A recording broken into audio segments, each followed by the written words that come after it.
Exam को लेकर चिंता में है। धीरे धीरे वो इतना प्रेशर में आ जाते हैं कि लास्ट टाइम में वो कुछ तैयारी ही नहीं कर पाते। ऐसे बच्चों के लिए आपका क्या कहना है?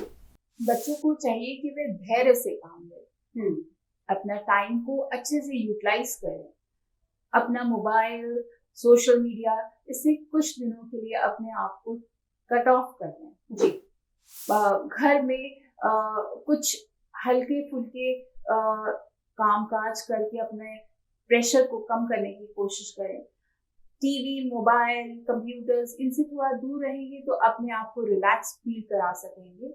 जो आपने पढ़ा है वो आपको याद रहेगा, क्योंकि आपकी दिशा एक ही होगी या आपका लक्ष्य एक है, आपको पास होना है, अच्छे नंबर लाने हैं। तो अगर आप इन सब सोशल मीडिया से थोड़े दिनों के लिए अपने आप को कट ऑफ कर लेंगे तो कुछ खोएंगे नहीं, आप बहुत कुछ पाएंगे। जी। मैम, देखा गया है कुछ बच्चे लापरवाह होते हैं। टीचर भी उन्हें रोज यही ब्रीफ करते हैं कि आपको पढ़ना है। जैसे अभी आप भी बच्चों को समझा रही है कि लैपटॉप से दूर रहना है या मोबाइल नहीं छूना, और पेरेंट्स भी यही करते हैं। लेकिन बच्चों का दिमाग ऐसा क्यों होता है कि वो समझ नहीं पाते कि आने वाली लाइफ में उन्हें करना क्या है?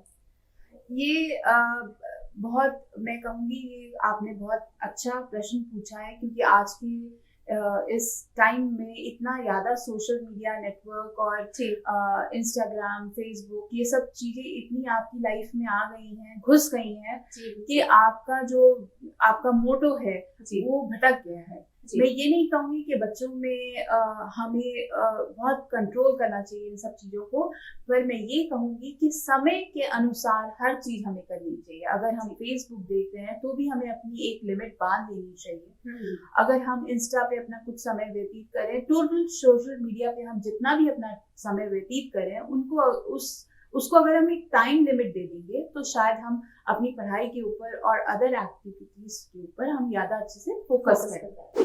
मैम, अगर सरकारी आंकड़ों की बात करें तो देश में साल 2021 में करीब 13,000 बच्चों ने फेल होने की वजह से सुसाइड की थी। आप एक टीचर हैं, आप अपने लिहाज से ऐसे बच्चों को क्या हिदायत देना चाहेंगी कि उनके मन में नेगेटिव थॉट ना आए? सबसे पहले तो मैं ये कहना चाहूंगी कि नेगेटिव थॉट्स एक एग्जाम को लेकर के एक डर की वजह से आते हैं। जी। बच्चों के ऊपर इतना प्रेशर होता है कि उनको पास होना होता है, और इसकी वजह से उनके मन में ये सुसाइडल थॉट्स आते हैं, शुरू हो जाते हैं। मेरी बच्चों के पेरेंट्स से यही एक रिक्वेस्ट है कि वो अपने बच्चों को बहुत ध्यान से, बहुत केयरफुली ऑब्जर्व करें, उनके अंदर एक प्रोत्साहन भरे, उनके अंदर एक कॉन्फिडेंस डालें कि वो कर सकते हैं। और कुछ भी ऐसी चीज नहीं है जो मेहनत के द्वारा हम पा नहीं सकते। टाइम थोड़ा है, लेकिन अगर हम उस टाइम को अच्छे से यूटिलाइज करेंगे तो हम ये सिचुएशन से भी बाहर निकल सकते हैं। नेगेटिव थॉट या सुसाइडल थॉट्स लाना बिल्कुल बेवकूफ़ी है। मेरी बच्चों से अनुरोध है, टीचरों से अनुरोध है कि वो अपने बच्चों को गाइड करें ताकि उनके मन में ये थॉट्स ना आए और वो अच्छे से एग्जाम दे सकें। जी।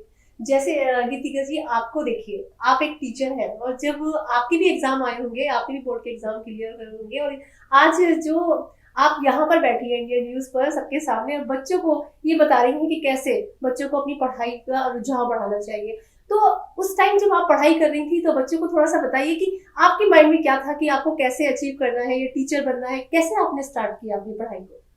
देखिए, पहली बात तो मैं ये कहना चाहूँगी, मैं अपने गुरुजनों का, अपने माता पिता का बहुत बहुत थैंक यू करना चाहती हूँ, क्योंकि उन्होंने मुझे ये परवरिश दी कि मेरा जो है डे 1 से मैं मेहनत करने की कोशिश करती हूँ। मैं लास्ट मोमेंट के लिए कुछ भी नहीं छोड़ती हूँ। धीरे पढ़ती हूँ पर कंस्ट्रक्टिव पढ़ती थी, और जो भी पढ़ती थी नहीं याद होता था तो उसको दोहरा के, means if you remember the things over the period of time, if you start learning it by counting it for numbers, जैसे हमारे पुराने जमाने में टीचर्स कहते थे 5 बार लिखिए या 5 बार एक लाइन को पढ़ने की कोशिश करिए और ऊंचा पढ़िए। तो जब आप ऊंचा पढ़ते हैं तो you are activating your brain to remember the things more easily, and when you are writing you are just inscripting everything in your mind। तो वो कहते हैं ना, करत करत अभ्यास, तो अभ्यास करते करते हम, जब तक हमारा समय आता था, हम परफेक्शन की बिल्कुल। लाइन पे पहुंच जाते थे। बिल्कुल। तो ये एक दिन वाला कोई प्रोसेस नहीं है, कोई जादू की झप्पी नहीं है, कोई मैजिक नहीं होता है। You really have to work very hard if you want to achieve good marks, and you have to start your managing your time, because nowadays इतनी सारी हमारे आसपास में, सराउंडिंग्स में अट्रैक्शन है, चीजों को हम अट्रैक्ट हो जाते हैं, हम अपना फोकस छोड़ देते हैं। We should try to cut ourselves from those distractions. बिल्कुल मैम, अभी बच्चे ये शो देख रहे होंगे, कुछ पेरेंट्स भी शो देख रहे हैं, मतलब आपका कहने का मतलब ये है कि अगर स्लो पढ़ेंगे, है ना, आराम से पढ़ेंगे, समझ के पढ़ेंगे, तो चीजें बड़ी आसान हो जाएंगी। बड़ी आसान हो जाएंगी। अपने अपने शब्दों को इस्तेमाल कीजिए। कोई भी बोर्ड ये नहीं कहता है कि आप जो है, आपने जो पढ़ा हुआ है, रटा रटाया सामान आप लिखिए। कोई भी ऐसा कुछ भी नहीं कहता है।